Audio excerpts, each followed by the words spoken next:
Hey makeup friends, today I'm going to be sharing with you my thoughts on the Violette Etendu palette from Viseart. I'm going to be showing you two eye looks, doing some swatches and some comparisons. So if that sounds like something you're interested in, just keep watching.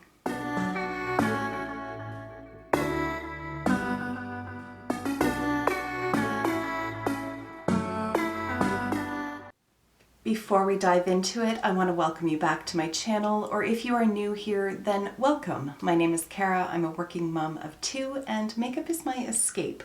On my channel, we like to mix beauty, brains, and the occasional F-bomb, so if that's up your alley, I invite you to subscribe. Now, let us take a look at this beautiful palette. The outside packaging is gorgeous. It's got this beautiful floral theme all throughout it. And then the little ribbon just pulls up, and then you have the palette right there. All of these pans are magnetized, so if you wanted to pop them out and combine them with other Viseart palettes or just house all of your palettes in a magnetic case, you really can. It's very easy to just lift them out and then stick them back in. You can also rearrange them in the palette if that's your thing. And this is considered to be an extension to their Liaison palette. I do have the Liaison palette, I just don't have it with me right now. I did lend it out to a friend, so she is taking care of it. And with our province going into lockdown, she's going to be taking care of it for the foreseeable future. So Erin, I hope that you are enjoying that palette.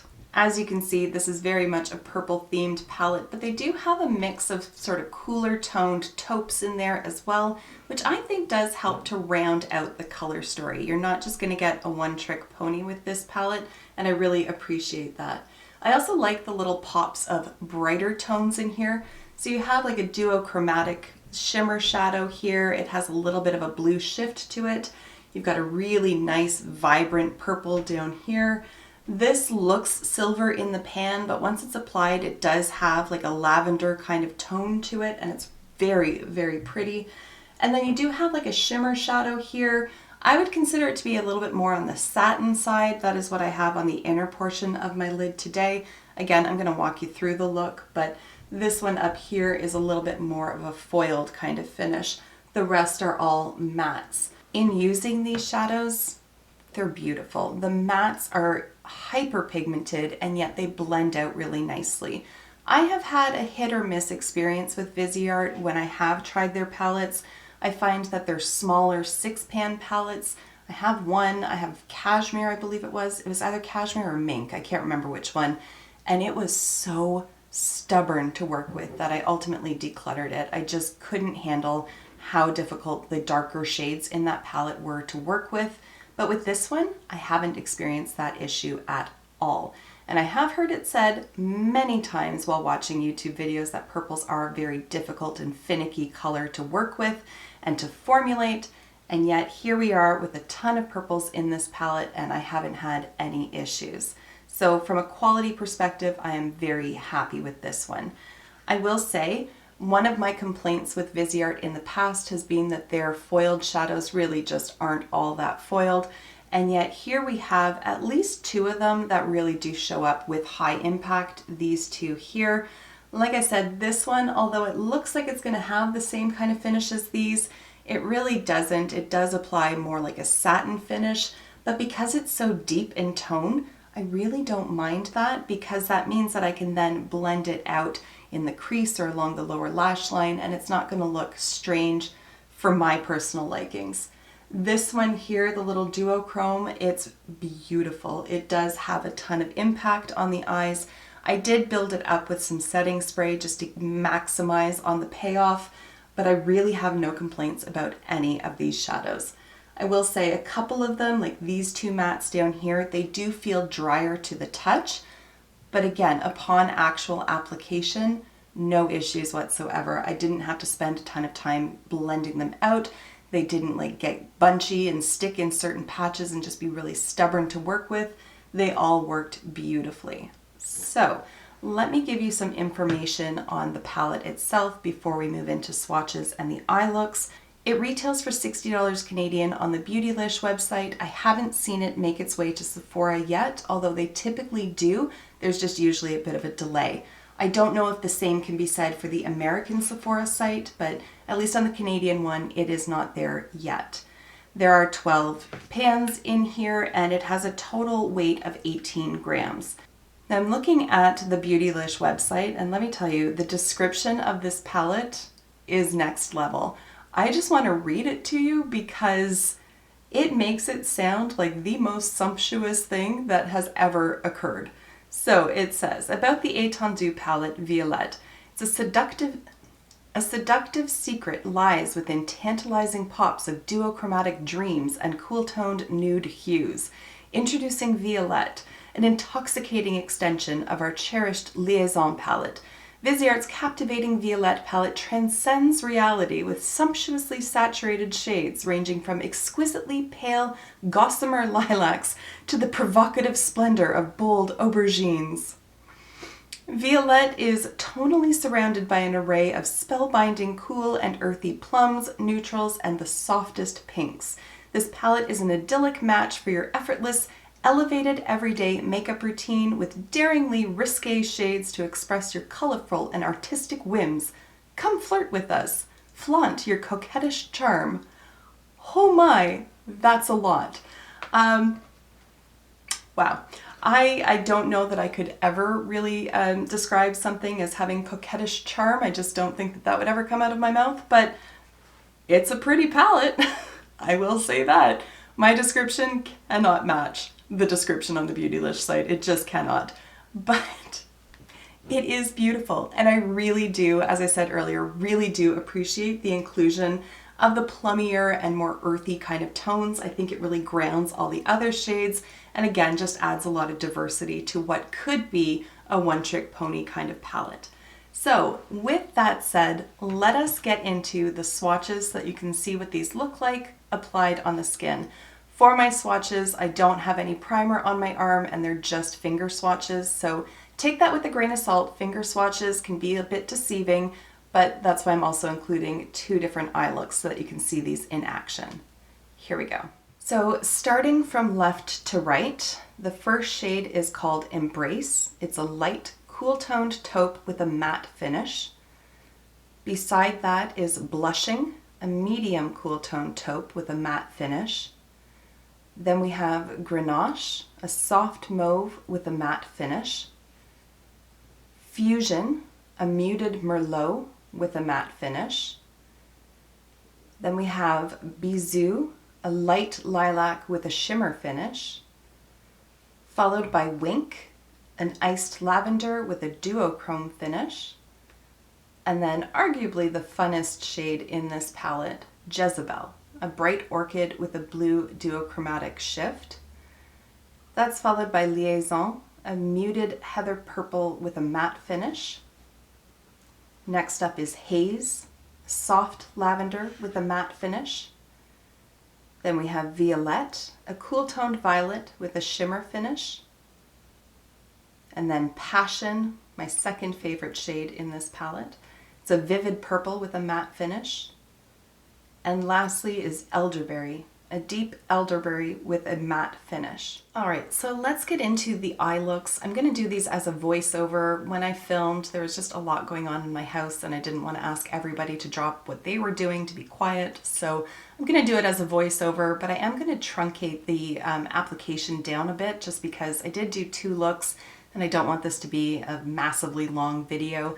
You'll get the idea. I promise I will include enough so that you can see how the shadows perform, but let's get into it with look number one.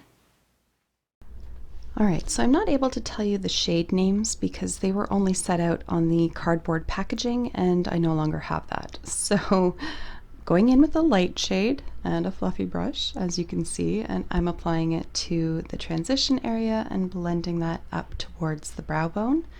This is a fairly light shade, but you really can see that purple pulling through on it. Going in with a smaller brush here. I should have written down the brushes that I used. I believe it's a Sigma Detail Crease brush, I believe, but I'm applying that brighter, more vibrant purple into the crease and then building up that bit of wing shape towards the outside of the lids. And then going in with a small fluffy brush, picking up that deepest shade in the palette, running that along the lower lash line, as you can see, and then building that up on the very edges of the lid as well.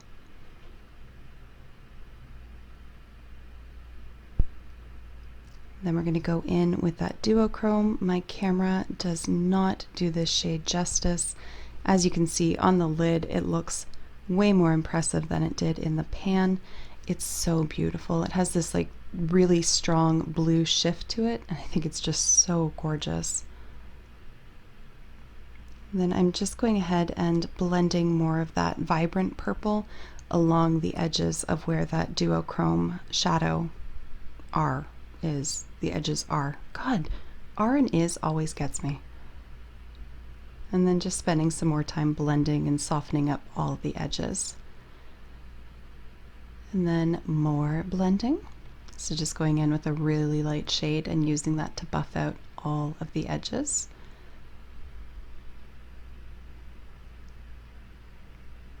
And even more blending. And then I'm going to go in with this little detail brush here from Bristles Beauty and just applying one of those shimmery shadows as my inner corner highlight and taking it up under the brow bone as well.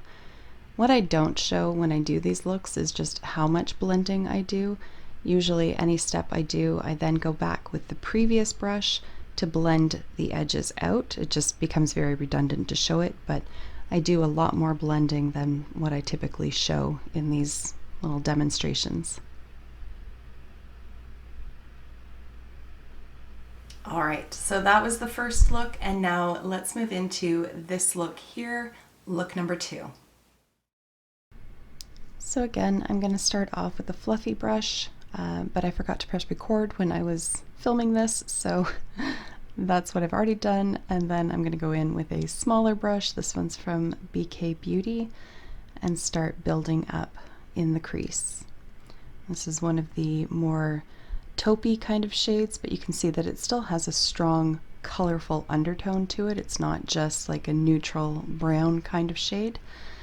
And then going in with an even more precise brush to build up with that deepest of the taupe shades, and then pulling that over most of my lid. I think I left like the very inner portion free of it, but the rest of the lid is covered. And then another brush here from Bristles, and using that deep aubergine shade under the lower lash line, and then building up on the outer V. And then you'll see me use that shade to create more of a cat eye kind of look as well. I've explained this in a previous video. I'm finding it as I'm getting older harder and harder to do winged liner, so I really like to use my shadow to mimic that, just because it's a little bit more forgiving. And here you can see some of the extra blending that I do. Then I'm going to go in with a flat shader brush and pick up this more satiny kind of shade. You can see it really does change the color on the lid, but the finish of it isn't as bright as the finish in the first look. And then just using a little pencil brush to pick up for the inner corner highlight. This shade is really pretty. It looks, excuse me, I've got the hiccups. It looks silver in the pan, but it does have like a lavender tone to it. And then more blending. You can honestly never blend too much, I don't think. And there we have the final look. I really like this one. Like, it's dramatic without being over the top, and I just think it's so pretty.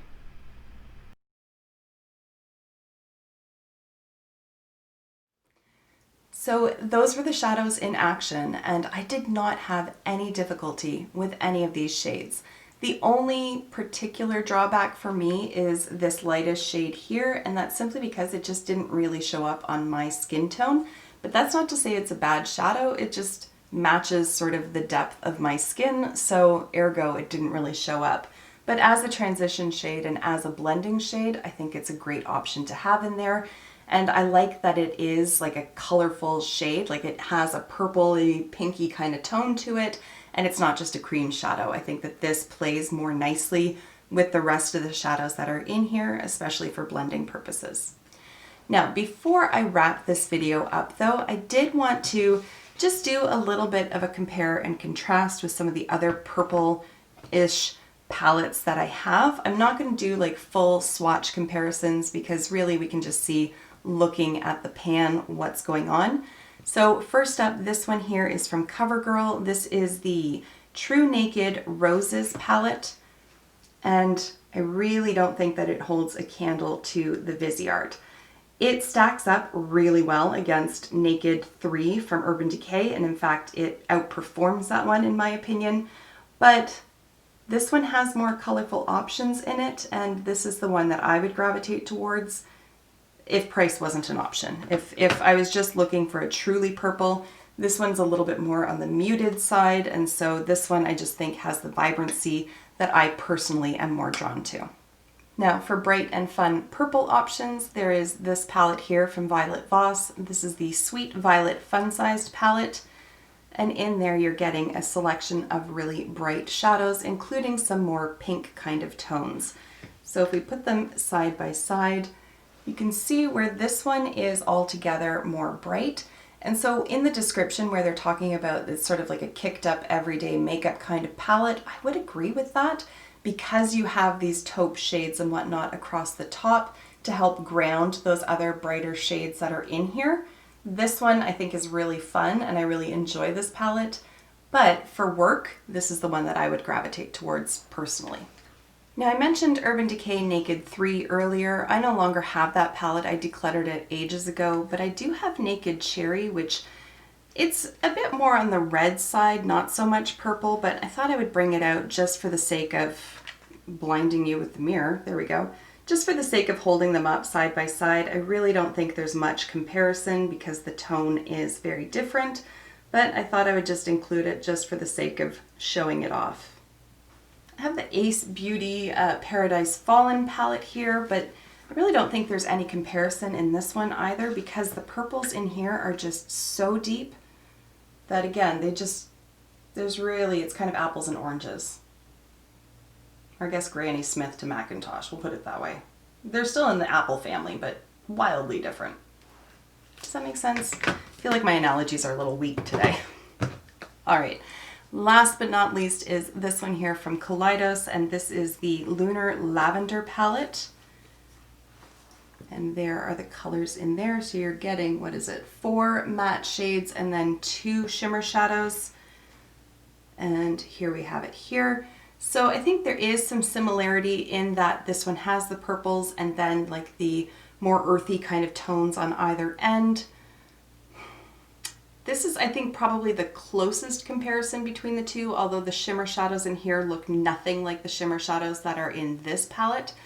Performance-wise, both of them are excellent options, to be honest. This one, the mattes feel a lot smoother than this one. But again, once they're blended out and applied to the eyes, both of them apply beautifully. So I really don't mind the dryness of the formula in the Viseart.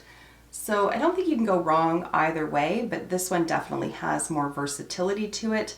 In my opinion though, the inclusion of this really deep plum matte over here makes this one a little bit easier to use than this one. This deep brown really doesn't have much of a purple undertone in my opinion, and I find that that makes it difficult to work in with these shades over here. Whereas this one, I think it's just more cohesive altogether because even though these are more taupe tones, there is that like purple undertone running through all of the shades that are in here. And I think that just makes it so much easier to mix and match because nothing's gonna look jarring against each other. So there you have it, guys. There's the information that I wanted to share with you. Now, very final thoughts. A, I'm very happy with this purchase. I have no buyer's remorse over this. B, I would make a couple of tweaks though. Or at least one tweak. I should say just one tweak. Somewhere in these 3 shades, I would have included a little bit more distinction. In particular, these 2 over here, because once they're applied, they are rather similar on the eyes. So I would have liked to have seen one a little bit deeper or a little bit more strongly purple, just so that there was more of a distinction between the 2. But having said that, it is a minor complaint, but I do like when I do reviews to try to think really critically about the product and not just be like, ooh, it's pretty, I like it. I like to give a little bit more thought than that. And I think that's where there could have been a bit of difference. And frankly as well, I think that this palette could have stood to have an even deeper shade in it. I did do a look using, well, look number one, and then I added a matte black shade to it, and I think it just really helped to amp up the depth. I had used this shade here, but it just wasn't quite deep enough for the look that I was going for. I'll stick a picture in here of what the final look was that I managed to create. So I used a matte black shade, and I also topped it with ACI 6 from the Gerard Cosmetics Plain Jane palette, and I think it just took the look to the whole next level. However, again, having said that, this is designed to be a kicked up, everyday, wearing to work kind of palette, and I'm gonna get a ton of use out of it for that purpose. I think it's a beautiful palette. I think it's a way to play with color without being super overwhelming about it in the general way in which we think of office or work appropriate makeup. I think that this fits the bill, but still allows you to have a bit of fun with your makeup and still play with color. So on that note, I'm going to wrap this video up here. Thank you so much for taking the time to watch, and I will see you in my next one. Until then, just be a decent human being. Bye for now.